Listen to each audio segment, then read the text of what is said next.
bitter criticism. Trying to read Irna. What about Irna? Is Irna alive? I guess not alive. I mean, I was thinking about Irna and Wafa news agency from Palestine, and Wafa is okay even without their country. They don't have a country. They don't have nothing. The only thing Palestinians they have tunnels, and that's it. Only tunnels. And even only with tunnels, they have a news agency, Wafa news agency. And what the problem with Israel now is internet. They don't have internet. Irna, let's find out how internet in Iran is going.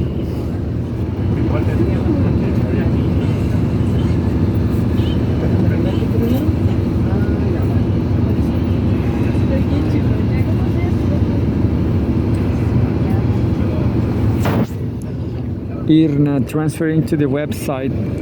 I'm waiting. Such a great name is a good name for females. A female called Irna. What about? No, there's no internet in Iran.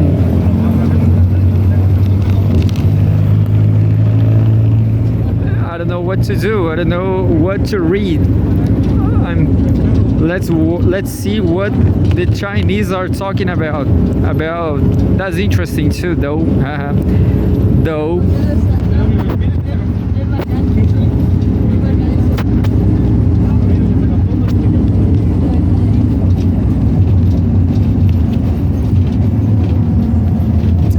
I got a critical insight about the role of China, the future of China, and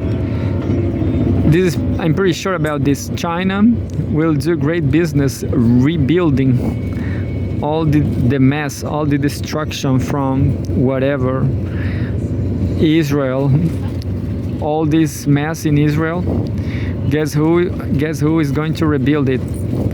Yes, Chinese people. So I went even further in this theory, in this conspiracy. I mean, I guess the US and China, they have a deal. They have a deal, a tacit deal, an illegal deal. The US destroyed everything. I imagine the eagle, the American eagle, destroying everything, making a deal with the panda or the tiger, maybe the panda, yeah, Chinese panda, who is building, understand? And the American eagle say to the panda, I destroyed, and the panda say, I destroyed and you build. And the panda say, okay, you destroyed and I build up everything again. Sounds great, isn't it? So we are practically enslaved of this deal. So China will make great business in this, not a joke, rebuilding everything. Because, you know, building infrastructure is a saturated market. You cannot build forever unless you got everything destroyed by wars. You got my point? I guess I'm a genius, but anyway. But let's see what Xi Jinping is saying officially. But I like Chinese people. I want to live in Hainan, China. Let's read politics. June 19, 2025. President Xi urges immediate ceasefire in Middle East conflict. 2 minutes reading. June 19, Cgtn. Chinese President Xi Jinping said on Thursday that ceasefire is an urgent priority for resolving the conflict in the Middle East, stressing that the use of force is not the right solution to international disputes. Yes, the right is build buildings, infrastructure. I'm sorry. In a phone conversation with his Russian counterpart, Vladimir Putin, regarding the situation in the Middle East, she urged the conflicting parties, especially Israel, to cease fire as soon as possible. Expounding on China's principles and stance, she described the current situation in the Middle East as critical, warning that further escalation will bring greater losses to both conflicting parties and the region. The Chinese president emphasized that protecting civilians' safety must remain the top priority amid Iran-Israel tensions, calling on the conflicting parties to strictly adhere to international law and resolutely avoid harming innocent civilians. Dialogue and negotiation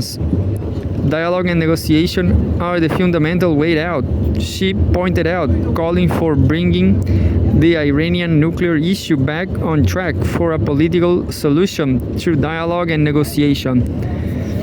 He also urged the international community, particularly major countries with significant influence over the parties to the conflict, to make efforts to de-escalate the situation, adding that the UN Security Council should play a greater role in this regard. China, she added, stands ready to continue strengthening communication and coordination with all parties, pooling their efforts and upholding justice so as to play a constructive role in restoring peace in the Middle East. Putin said Israel's attack on Iran's nuclear facilities is dangerous, stressing that the conflict escalation is not in anyone's interest, and the issue should be resolved through dialogue and consultation. Russia is willing to maintain close communication with China and make positive efforts to cool down the situation and maintain regional peace and stability, he noted. The two heads of state highly appreciated the political mutual trust and high-level strategic cooperation between China and Russia, and agreed to maintain close high-level exchanges, advance cooperation in various fields, and promote further development on the China-Russia Comprehensive Strategic Partnership of Coordination. That was just the first news. It's all about Iran. I knew it. I mean, it's great. It's great because this serious business. But we have there's a podcast or a video. Live updates. Netanyahu vows to remove Iran's nuclear missile threat. Oh, this is a fully summary updates. The Israel Defense Forces said on Thursday that in its overnight strikes against Iran, it targeted, quote, dozens of military targets, including an inactive nuclear reactor in the area of Arak, end quote. Iran said it launched a new wave of missiles at Israel on Thursday, during which Israel reported a quote-unquote direct hit on the Soroka Medical Center in the southern city, Beersheba. The United Nations Security Council will convene on Friday to discuss the ongoing conflict between Israel and Iran, as UN Secretary General Antonio Guterres on Wednesday called for the immediate de-escalation and an ensuing ceasefire. There's a full live updates. These are live updates. I never saw this on Cgtn. Well done copying live updates from Al Jazeera. June 19, watch live scenes from Iran-Israel conflict hotspots. The conflict between Iran and Israel has entered its 7th day with no signs of de-escalation. Israel's military announced on Thursday that approximately 20 of its fighter jets conducted a series of quote-unquote intelligence-driven operations in western Iran, targeting what it claimed to be surface-to-surface missile sites and Iranian military personnel. It also said it had targeted a nuclear reactor near Arak and struck what it described as a nuclear weapons development site in Natanz area. Among Iran's nuclear facilities is a partially built heavy water research reactor, formerly known as Arak, and now referred to as Kondab. Tune in via live broadcast link below. So there's links to broadcasts, live broadcasts. Interesting. From I saw this broadcasts on YouTube. They are real, but they have no edition. Is in real time, so there's a lot of silence. It's a real-time conflict, so but it's not always happening. There's it's not goals all the time, you know. Unfortunately, fortunately, there's no action. But who knows, you know? Everything is relative. I guess. Who really knows? I guess China will make great business rebuilding, but maybe the world, maybe imperialism, they just want China to ship. They want just cheap labor forever. They don't want Chinese, just like in Brazil. If you don't know, Brazil has a great company called Odebrecht, building company, infrastructure projects. The United States made a coup in Brazil and destroyed this company, Odebrecht, and it is destroying oil company, the Brazilian state-owned company, Petrobras. Imperialism is destroying Brazil through and through. Anyway, terrible. And there's a lot of, I will say that live updates in Al Jazeera is better, because here we have a lot of articles. You have to click on the articles. I will read just the headlines. June 19, and there's no latest hour. Al Jazeera is better, I guess. But I mean the format, but the content is Cgtn content is great. And some of the headlines said, Iran's atomic energy organization, Israeli attack on the Kondab heavy water facility caused no casualties. IDF spokesperson, following a situation assessment, the Home Front Command issued instructions that it is possible to leave the protected area. IDF. A short while ago, the IDF identified missiles launched from Iran toward the territory of the State of Israel. Defensive systems are operating to intercept the threat. And also today, June 19, Israeli military says it attacked several launch sites in western Iran after attempts to restore them were detected. I heard that Iraq is backing Iran, but Iraq is completely, Iraq and Syria, they are 100% controlled by the US. Anyway, I'm going to... So, China is supporting Iran, which is nice. And, well, the headlines are all about, the highlights, all about the conflict.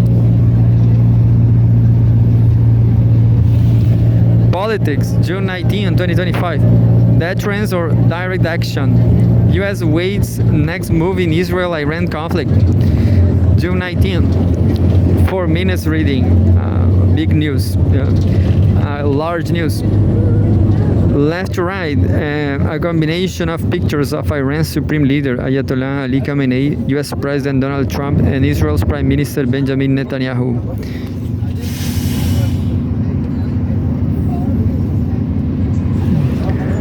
Benjamin Netanyahu, boo, Yahoo. The Israel-Iran conflict has entered its 7th day with no signs of de-escalation. What began on June 13 with Israel's massive airstrike against Iranian nuclear and military facilities has now triggered a volatile tit-for-tat cycle, with Iran launching retaliatory attacks. As tensions spiral, questions are mounting. Will the US, currently playing a cautious role, take the final step and directly engage in this high-stakes confrontation? Subtitle: Washington ramps up military deterrence. The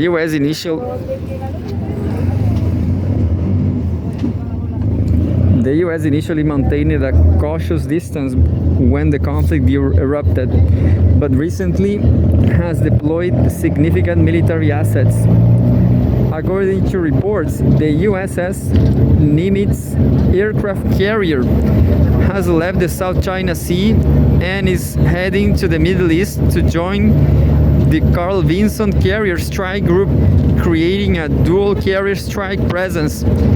Over 30 U.S. Air Force refueling planes have landed at European bases, hinting at preparations for long-range strikes. Fighter jets like F-16s, F-22s, and F-35s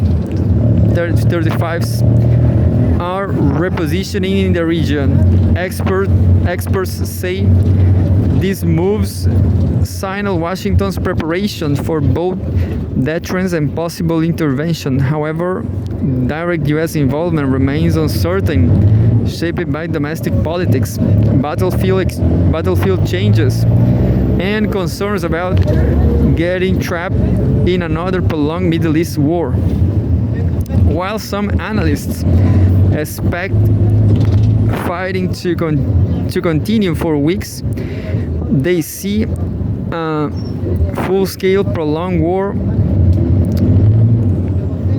as unlikely, given military limits on both sides and growing international pressure for de-escalation. Trump's strategic ambiguity. Despite the growing military preparations, U.S. President Donald Trump's position on direct intervention is still unclear. According to the Wall Street Journal, WSJ, Trump approved attack plans on Iran Tuesday night, but held back final orders in case Tehran agrees to abandon its nuclear program.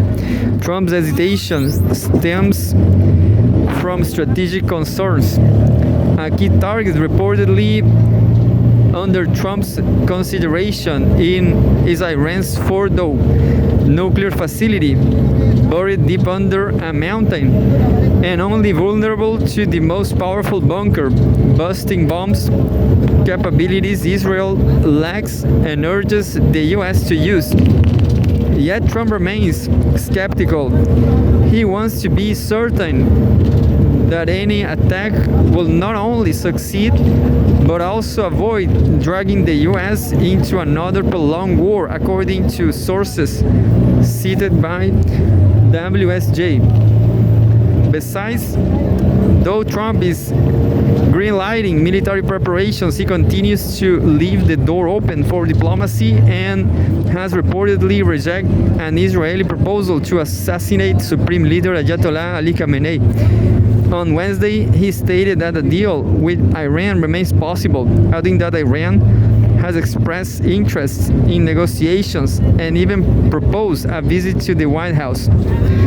Shu Xiaoji, a researcher at the University of International Business and Economics, said this contradictory signaling shows the U.S. struggle to balance alliance obligations with national interests, supporting Israel while avoiding a regional quagmire. Don't know this word. Quagmire. Liu Xiongming, professor at the Shanghai International Studies University, noted U.S. military and diplomatic actions mainly aimed to pressure Iran. Quote, On one hand, the US is exerting maximum diplomatic pressure. On the other, it is building military deterrence.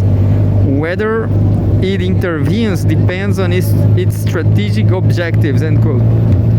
And there's a timeline of Israel-Iran conflict.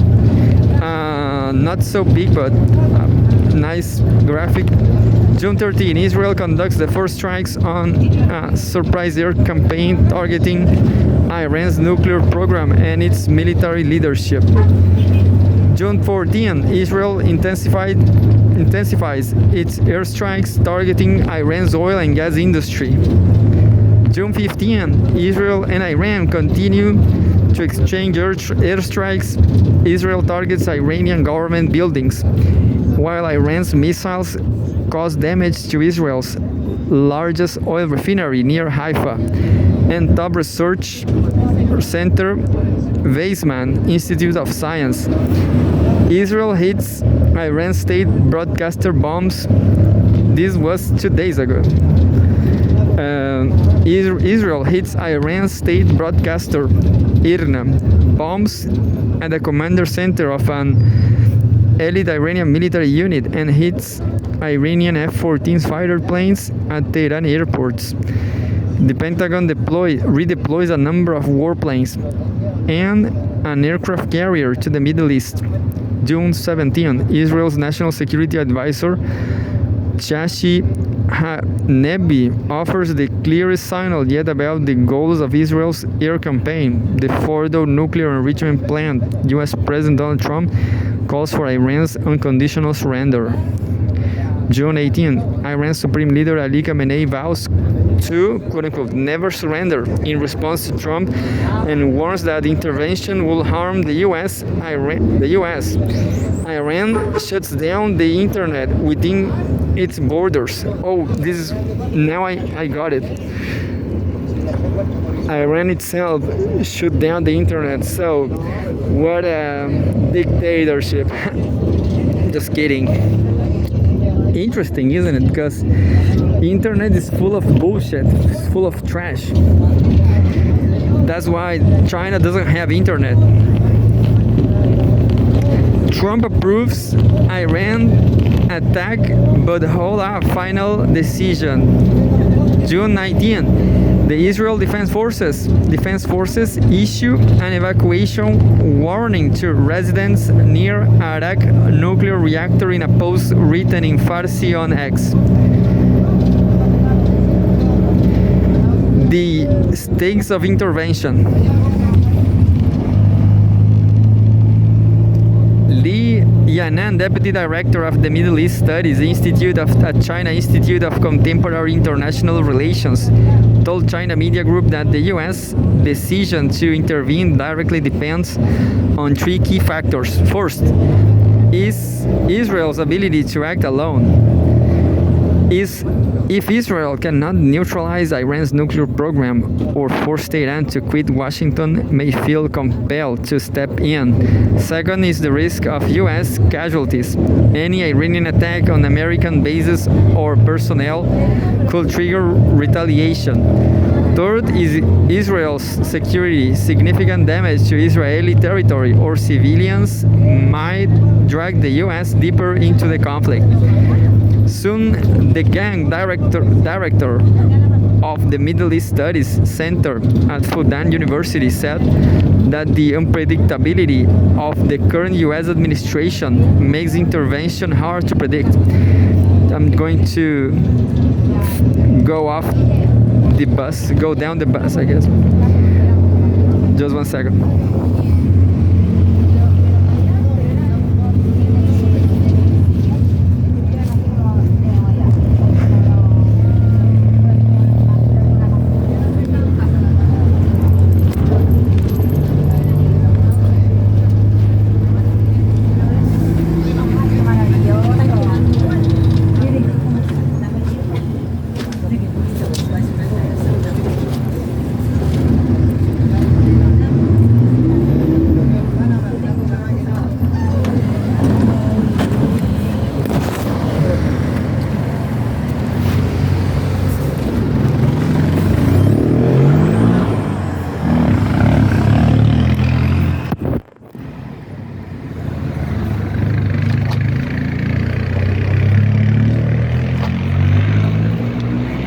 I'm going to finish right here.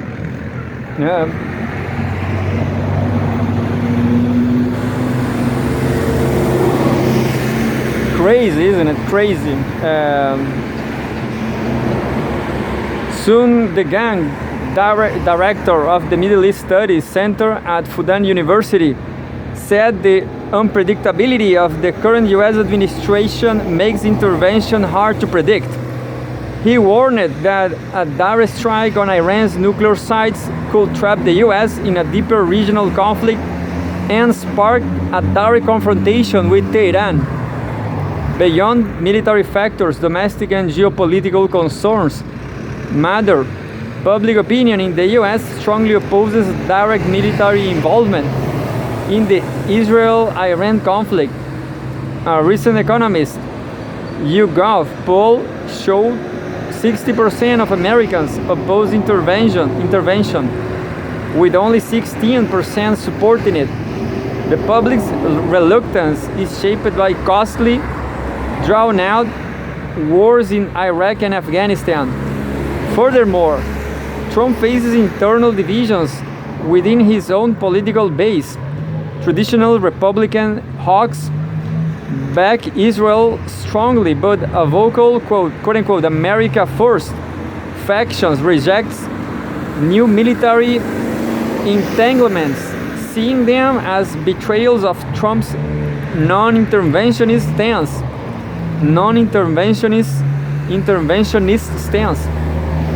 These divisions complicate the president's decision-making.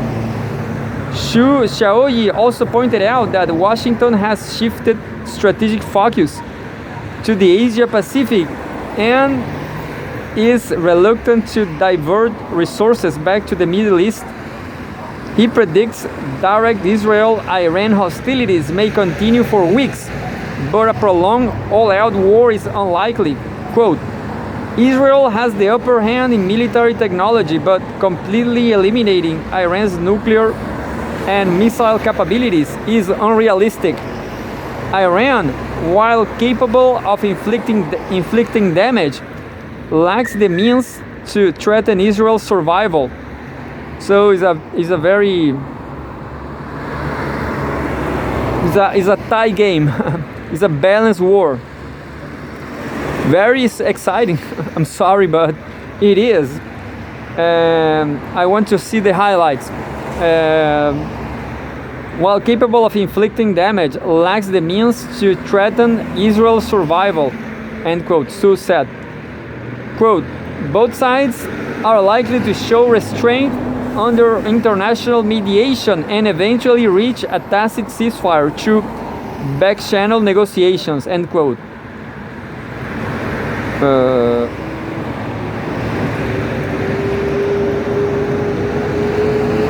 And that's it. I mean,